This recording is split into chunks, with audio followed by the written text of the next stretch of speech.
Hello, everyone. My name is Maria Dean, and I am happy to present my research. The title of my capstone project is Engineering Empathy Through Modern Art: 5 Keys to Increased Empathy. I look forward to viewing your presentations and your feedback. Empathy has a long history, but in the past 2 decades, there has been a growing interest in how art can raise emotional awareness.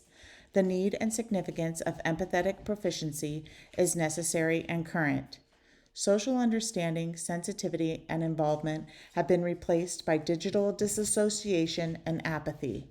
Practices that create emotional and social competence find empathy at their core. Art acts as a conduit for a deepened empathetic response and nurtures intuition and perception. A complete understanding of empathy is necessary, so a more profound empathetic response can be coupled with the aesthetic experience. The words sympathy and empathy are often used interchangeably. We feel for someone hurting and have a genuine reaction. The distinction is typically explained as the following. Sympathy is when you share the feelings of another. Empathy is when you can understand the feelings of another. Sympathy is usually associated with pity. Empathy is more complicated and goes beyond the ache and includes a more full understanding, which includes a personal connection with another's emotions. The difference between the two words is more obvious when we consider a real-life situation. For example, the suffering of the homeless population. We can see a homeless family and ache for their plight without having been homeless ourselves. But there may be an aspect of their circumstances with which we can relate. Perhaps we live paycheck to paycheck or have struggled with a mental illness or substance abuse. When we are called to action, another dimension of empathy is enacted, and this moves us into compassion. It is this compassionate response that rounds out the definition of empathy. Empathy, then, is a threefold process: the perception of the suffering of others, processing these feelings through personal experience, which then, ideally, leads to a compassionate response. The 5 keys. Rather than considering modern art through the familiar movements of Cubism, Fauvism, and pop art, my research aims to evaluate the interplay between art and audience, creating an exchange so profound that it will spur on an empathetic response. The keys are set to unlock considerations and spark dialogue that will foster less judgment and a deeper understanding of art and others. Number 1, the imagination key. Art naturally fosters and nurtures imagination and curiosity. A child creates not to express or to be understood or to take into account the historical context within which he lives. Fostering imagination is crucial to building empathy as imagination. It is the first step in building empathy. How can I develop empathy for you if I cannot imagine what it is like to be you? Modern art provides the space where imagination can flourish and take root. Active viewing of an art piece can spark an idea, further an idea, or take you on a journey to fantastic places, all of which increase imagination and so empathy. Let's look at a piece by Salvador Dali and consider imagination. There is more to surrealism than Salvador Dali's dripping timepieces or a lone pipe. The movement that started 100 years ago was founded on the idea that creativity could be accessed by lessening the controls of the conscious brain and giving free rein to the unconscious. Today, neuroscience supports this thinking. There is evidence that freeing our imagination takes place when we are not focusing our conscious attention. This idea is most evident in Salvador Dali's reconstruction of Jacques Millet's The Angelus. Art inspires creative thinking. The brain takes what it sees and expands on it. The repeated practice of using our imagination transfers into our interactions and connections with others. It allows us to imagine someone's pain or joy. It allows us to share an experience. Number 2, the shared experience key. Viewing public art is a shared experience and deepens our sense of belonging. Viewing art satisfies the need to move in time and space together as a group. It is a shared ritual where we are in the presence of something larger. Art lifts us from our own experience to that of our fellow brothers and sisters, a connection that fosters empathy. Let's look at how pop art and Claes Oldenburg helped foster the shared experience. Pop art took its audiences by storm. The movement, with its bright colors and seemingly frivolous subject matter and themes, introduced a movement that challenged the traditions of academic art. It included images found in popular or mass culture, such as comic books, advertising, or everyday objects like soup cans and ice cream cones. One of the goals of this artistic reign was to highlight images of the popular and, in doing so, increase the shared connection. Familiar pieces that were larger than life made them impossible to ignore, therefore, intrinsically creating shared experiences. It was art for the masses as opposed to the exclusive, emphasizing the ordinary and known. In this way, artists were able to flatten the playing field between popular culture and fine art. Artists also use commercial processes for reproduction. In pop art, materials are often removed from the original source, then combined with dissimilar materials to create something original, but familiar. Three of the most influential masters of the pop art movement were Andy Warhol, Roy Lichtenstein, and Claes Oldenburg, with Oldenburg as their lead sculptor. In the winter of 1961, Oldenburg bypassed the practice of selling art through a gallery by opening a storefront on the Lower East Side of Manhattan. The store, as it was called, allowed Oldenburg to showcase his unorthodox, eclectic offerings, sculptures of undergarments and slices of blueberry pie and other pastries made out of painted plaster. With his quote-unquote store, he created an assortment for his customers. Most of the items were disproportionate or massive in scale to play on the idea of commodity in art. They were popular objects in spirit, but being sold like merchandise. The store felt like a store, except that it did not, and the wares were piled high and were unabashedly absurd. A store by default is a shared experience. Oldenburg's sculpture-filled store with anti-capitalist wares was still a store. A store is where people gather and share. This sense of sociability and acknowledgement that art is an experience shared by a company of strangers ranks among the most appealing aspects of Oldenburg's work. The subtext exclaims sociability. Research finds that shared experiences can transform people from unempathetic strangers to friends. Knowing your artist is our next key.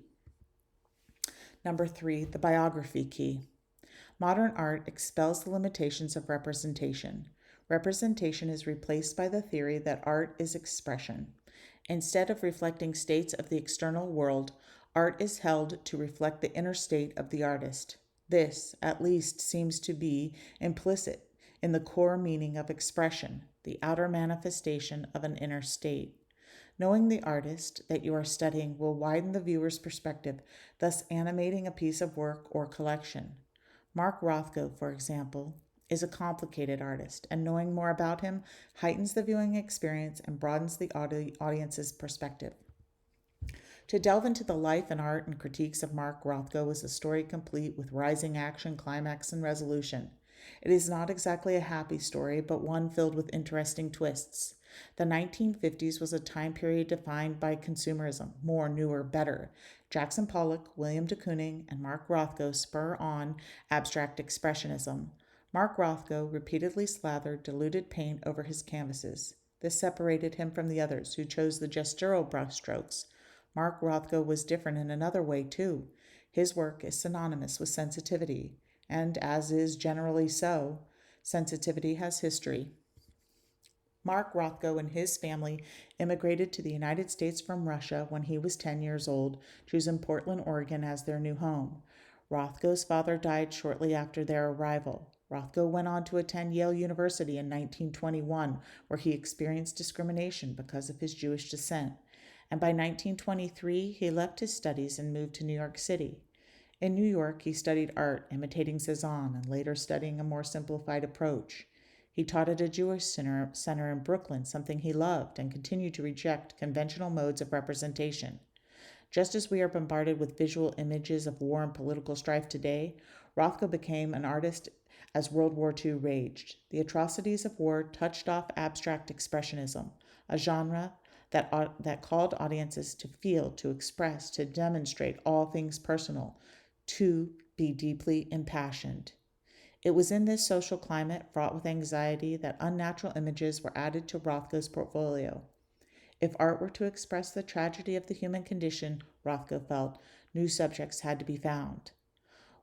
We all have assumptions about others and use collective labels, Muslim fundamentalist, welfare mom, that prevent us from appreciating their individuality. Empathy allows us to challenge our own preconceptions and prejudices by searching for what we share with people rather than what divides us. Knowing your artists allows us to humanize art, increasing empathy. Number 4, the making of an inference key. Who are these people? What lifestyle do they live? Why are they dancing? To speculate the answer to these questions is to make an inference. We use clues from the image plus what we already know about life to develop an inference, and an inference deepens our empathetic response. Edvard Munch was a tragic artist, and to look at his art with questions deepens our empathy. Edvard Munch intended his work to read like the pages of a diary. His pictures are bits of a great confession, and all are part of a lifelong soul's diary with the purpose of communicating his reactions to life. In many of his works, we feel more than we see, and we understand in our gut his darkness. Medical students at Columbia University were required to take a visual arts seminar in medical school, not to learn about the art itself, but to study the faces and body of those portrayed and to imagine their stories, their problems, and their lives. The idea of the course was to inspire empathy in the students. This empathy building strategy allows for viewers to find clues in a painting to make more sincere connections. Key number 5, the happiness key. Empathy is not always about pain, it is about connecting with another's emotion. Empathizing with one's joy or good news is foreign to most of us. In fact, researchers recently studied what happens in the brain when we empathize. What sets the study apart from others is that neural responses to sharing another's joy were explored, as well as neural responses to sharing another's distress. The researchers found that the same parts of the brain that are used to empathize with distress are used to empathize with joy. But the response is much more intense when the brain empathizes with distress. In other words, the brain was more accustomed to feeling one's pain than to feeling happy for someone. They concluded that humans have a wonderful ability to respond to the difficult challenges of others, but they may not be as adept at reacting to others' joy. Matisse was a master at finding happiness. With his art, he was able to fully disconnect from the ugliness of the world and express joy. It is the turn of the century. Matisse's color choice is bright and lively. His art is not politically driven or calculated, but his chromatic selection is unnatural and daring, setting him apart. The painting that encapsulates the Fauve movement, as well as securing Matisse as the master of modernity, was his Beau de Vivre, joy of life. While the others are classic Matisse, bold and bright, it is the scale that both honors the tradition of Cézanne and sets Matisse apart. When first presented, it was met with a jolt. Audiences were not shocked by the theme or the sensuality. It was the bright and theatrical color choices, and especially the shift in scale and the distorted anatomies that stirred the Salon des Indépendants. Matisse does not show forms that fall back into the background and lose size as they recede. Some characters, the double flute and the kissing couple, are conceivable. It is the musician and then the giants behind them that give us pause and do not make sense within the traditional conventions of Western painting. This painting personifies Fauvism, as it is radical, expressive, sensual, and bold. But Matisse's masterpiece is happy. Matisse is on his upbeat modernist journey. Empathy is about sharing joy too. I will close with this quote. I feel there is nothing more artistic than loving people. Vincent van Gogh. Art is the bridge, but to say that art moves and evokes emotions would be cliche. It is the how that should be carefully examined so that the viewer's experience and takeaway can be improved. Through a framework or keys, we can engineer and then multiply empathetic responses. Thank you.